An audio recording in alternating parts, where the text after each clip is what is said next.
ஹல்லேலூயா. கர்த்தருடைய பரிசுத்த நாமத்திற்கு மகிமை உண்டாவதாக. இன்றைக்கும் ஏசப்பா நம்ம ஒருவருக்கும் கொடுக்கதான வார்த்தை ரோமர் 8வது அதிகாரம் 27வது வசனம். ஆவியானவர் தேவனுடைய சித்தத்தின்படியே பரிசுத்தவான்களுக்காக வேண்டுதல் செய்கிறபடியால் இருதயங்களை ஆராய்ந்து பார்க்கிறவர் ஆவியின் சிந்தை இன்னதென்று அறிவார். ஆமேன். பரிசுத்த ஆவியானவர் என்ன செய்கிறாரா?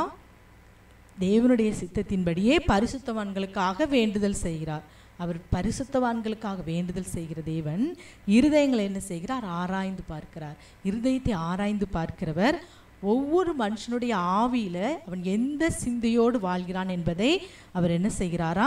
இன்னதென்று அறிவாராம். ஒவ்வொரு மனுஷனுடைய ஆவியில அவன் எந்த சிந்தையோடு இருக்கிறான் என்பதை கர்த்தர் அறிவார். பரிசுத்த ஆவியானவர் அறிவார். நாம் அறிந்து கொள்ள முடியாது. இப்போ நான் பேசுகிற என்னுடைய ஆவியின் சிந்தை என்ன என்பதை நீங்கள் அறிந்து கொள்ள முடியாது. என் ஆவியில் நான் என்ன சிந்தையோடு இந்த உலகத்தில் நான் வாழ்கிறேன் என்பதை நீங்கள் அறிந்து கொள்ள முடியாது. ஆனால் கர்த்தராகிய இயேசு கிறிஸ்துவுக்கு உண்மையாய் நாம் நிர்வாணிகளாக இருக்கிறோம். அவர் நாம் ஒவ்வொரு மனுஷனுடைய ஆவியின் சிந்தை இன்னதென்று அவர் அறிவாராம். ஆமீன். மனிதன் முப்பரிமாணம் உள்ளவன், ஆவி ஆத்மா சரீரம் உள்ளவன். அந்த ஆவியில் அவன் எந்த சிந்தையோடு இந்த உலகத்தில் வாழ்ந்து கொண்டு இருக்கிறான் என்பதை கர்த்தர் அறிவார். இன்றைக்கு பிசாசு இந்த மனிதனுடைய ஆவியில அந்த சிந்தையை என்ன செய்கிறான்? ஆட்கொள்கிறான். அந்த ஆவியின் சிந்தையை கர்த்தரை விட்டு தூரப்படுத்துகிறான்.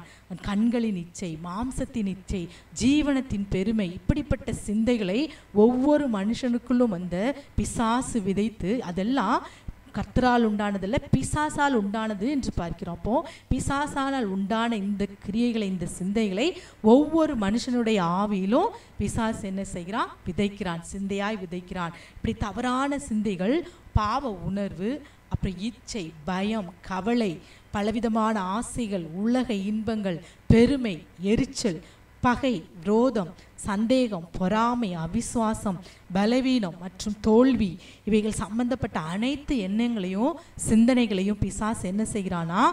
ஒவ்வொரு மனுஷனுடைய ஆவி ஆத்மாவில அவன் என்ன செய்கிறான்? அவனுடைய ஒரு ஆயுதமாய் அவன் என்ன செய்கிறான்? ஒவ்வொருடைய சிந்தையிலையும் அவன் என்ன செய்கிறான்? இன்னைக்கு விதைக்கிறான். இதுதான் அவன் செய்கிற சூழ்ச்சி, அவனுடைய தந்திரம், அவனுடைய இப்படிப்பட்ட காரியங்கள் தான் அவன் அக்னி ஆஸ்திரங்களாய் ஒவ்வொருடைய சிந்தையிலும் அவன் விதைக்கிறான்.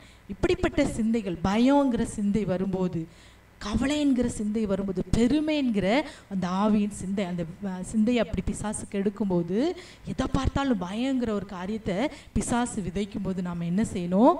அதோடு நாம் பிசாசின் சிந்தையோடு நாம் என்ன செய்யணும்? எதிர்த்து போராட தெரிந்தவர்களாக இருக்க வேண்டும். வசனத்தை வைத்து அதற்கு சரியான வசனங்களை நாம் வேதத்திலிருந்து எடுத்து என்ன செய்யணும்? அந்த பிசாசின் சிந்தைகளை நாம் துரத்த வேண்டும். அப்படி இல்லாதபடி அதை நாம் அதிலே இருந்து அந்த பயத்திற்கு நான் இடம் கொடுப்போம் என்றால், பயம் ஒரு நாள் அடிமைப்படத்தனத்திற்குள்ளாகி அந்த பிசாசு என்ன செய்யும்? ஒன்றுமில்லாமல் நம்மிடத்தில் உள்ள பலனை எல்லாம் ஒன்றுமில்லாமல் இழக்க செய்துவிடும், பீடிக்கப்பட்டு விடுவோம் பிசாசால். அப்போ நாம் இன்னைக்கு அந்த பிசாசின் சிந்தை என்ன என்பதை உணர்ந்தவர்களாய் அதற்கேற்ற வேத வசனத்தை கொண்டு சத்தமாக சொல்லி என்ன செய்யணும்? பிசாசை நாம் துரத்தணும். அப்படி இல்லாமல் நாம் இப்படிப்பட்ட இதுதான் ஆவிக்குரிய போராட்டங்கிறோம். இந்த போராட்டத்தை நாம் போராடாதபடி நாம் அதற்கு நாம் விட்டுவிட்டோம் என்றால் பிசாசு என்ன செய்வான்னா? நம் சிந்தையிலே அவன் நல்லா ஆட்கொண்டு விடுவான். சிந்தையிலே நாம் ஆட்கொண்டு நம்ம என்ன செய்வான்? சிந்தையிலே நம்மை சிறைப்படுத்துவான். அப்படி அந்த சிந்தைக்கு நம்மை விட்டு விடாதபடி நாம் இருக்கணும்னா கிறிஸ்துவின் சிந்தை வேண்டும். இந்த பிசாசின் சிந்தையை நாம் எதிர்க்கும்படி கிறிஸ்துவின் சிந்தையால் நாம் என்ன செய்யணும்? அதை நாம் ஆயுதமாக எடுத்து பிசாசின் சிந்தையை நாம் சிறைப்படுத்த வேண்டும். அதற்கு தேவனுடைய பரிசுத்த ஆவியானவரால் நம்ம ஆவி எப்பொழுது நிரம்பி இருக்கணும்னு வச்சுக்கோங்களேன். அப்போ நம்ம இந்த பிசாசின் சிந்தையை என்ன செய்ய முடியும்? நாம் எதிர்க்க முடியும். அப்போ ஒவ்வொரு வேளையிலும் பரிசுத்த ஆவியானவரால் நாம் ஆவி ஆத்மா சரீரத்தில் நிரப்பியிருப்போம் என்றால், நம்மை நாம் காத்துக்கொள்வோம் என்றால், நம்ம ஆத்மாவில் தெய்வீக சிந்தனை வரும், நம்ம ஆவியில் தெய்வீக சிந்தை வரும். அப்போ நாம் என்ன செய்வோம்? நம் கர்த்தருக்காக நாம் பரிசுத்த வாழ்க்கை வாழ முடியும். இந்த எல்லா பிசாசு விதைக்கிற இந்த சிந்தைகளுக்கெல்லாம் விலக்கி நாம் நம்மை காத்துக்கொள்ள முடியும். நம்ம வாழ்க்கையில் நாம் நல்ல போராட்டம் பண்ணி என்ன செய்ய முடியும்? பிசாசின் தந்திரங்களையும் நாம் சரியாக்கி கர்த்தருக்கு பிரியமானவர்களாய் நாம் மாற முடியும். ஆகவே இந்த என்ன செய்யணும், நாம் பிசாசு நமக்குள்ள விதைக்கிற அந்த சிந்தைகளை நாம் சரியாய் புரிந்து கொள்ள வேண்டும். தெய்வீக சிந்தனைகளை விட்டு அப்படி தெய்வீக சிந்தனைக்கு விரோதமாக அசுத்த சிந்தை, பாவ சிந்தனைகளை, பாவ காரியங்களை நாம் மனதில் உருவாக்குறத நான் உடனுக்குடன் அறிந்து அதற்கு என்ன செய்யணும், நாம் எதிர்த்து நாம் பிசாசின் சிந்தைகளை என்ன செய்யணும், கிறிஸ்துவின் சிந்தையால் மேற்கொண்டு நாம் ஜெயமுள்ள ஒரு கிறிஸ்தவ வாழ்க்கை வாழ வேண்டும். ஆகவே இன்றைக்கும் அருமையான தேவனுடைய பிள்ளைகளே, நாம் ஆவி, ஆத்மா, சரீரத்திலே பிசாசு இப்படிப்பட்ட சிந்தனைகளை விதைக்கும் என்றால் நாம் நல்ல போராட்டத்தை போராடி கர்த்தருடைய சமூகத்தில் என்ன செய்யணும், வார்த்தையை சொல்லி நாம் இந்த சிந்தையை எல்லாம் என்ன செய்யணும், ஜெயிக்க வேண்டும்.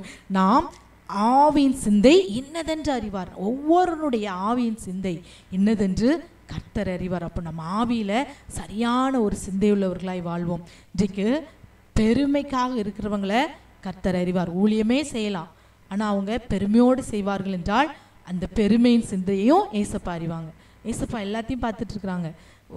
அவனுடைய பெருமைக்காக இந்த காரியத்தை சொல்கிறான், இதை செய்கிறான் அப்படின்னு சொல்லி கர்த்தர் அதையும் அறிவார். அப்போ நாம் எந்த நேரத்தில் நாம் சிந்தையை பரிசுத்தமாய் காத்துக்கொள்ள வேண்டும். பெருமைக்கும், பயத்திற்கும், உலக கவலைகளுக்கும், ஜீவனத்தின் பெருமைக்கும் நாம் நம் சிந்தையை விட்டு போடாதபடி நம் சிந்தையில் எப்போதும் தெய்வீக சிந்தை, கிறிஸ்துவின் சிந்தை, அதை நம் உள்ளத்திலே நாம் எப்போதும் நாம் வைத்துக்கொள்வோம் என்றால் ஒரு பிரகாசமான ஒரு வாழ்க்கை, ஒரு தெளிவுள்ள ஒரு வாழ்க்கையை நாம் வாழ முடியும். எல்லாரும் நாம் கண்களை மூடி, அப்பா நான் பிசாசின் சிந்தைகளை எதிர்க்கும்படி கிறிஸ்துவின் சிந்தை எனக்கு உண்டாகட்டும். ஒவ்வொருடைய சிந்தையும் அறிவேன் என்று சொல்லியிருக்கிறீங்க.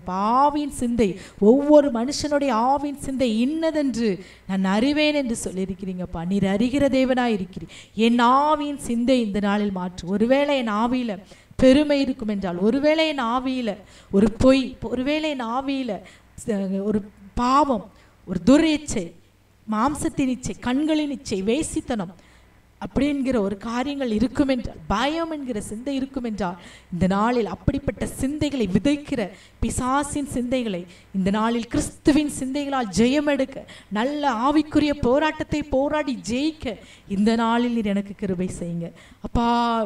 இந்த நாளில் அப்பா ஜெபிக்கிற ஒவ்வொரு பிள்ளைகளுக்கும் ஆவியின் சிந்தையை நீர் அப்பா கிறிஸ்துவின் சிந்தையாய் மாற்றி பிசாசின் சிந்தையோடு எதிர்த்து நிற்கிற திராணியுள்ளவர்களாய் ஒவ்வொருவரையும் மாற்றும். ஜெயமுள்ள கிறிஸ்தவ வாழ்க்கை வாழ ஒவ்வொரு பிள்ளைகளையும் இந்த நாளில் நீர் அப்பா தகுதிப்படுத்தும். இயேசுவே, இப்படிப்பட்ட காரியங்களை அறிந்து ஜெயம் எடுக்க இந்த நாளில் நீர் கிருபை செய்யுங்க. கிறிஸ்துவின் சிந்தை ஒவ்வொரு இடத்திலும் உண்டாகட்டும். சகல துதிகன மகிமை உமக்கே செலுத்துகிறோம். இயேசுவின் நாமத்தில் ஜெபிக்கிறோம் நல்ல பிதாவே. ஆமேன், ஆமேன்.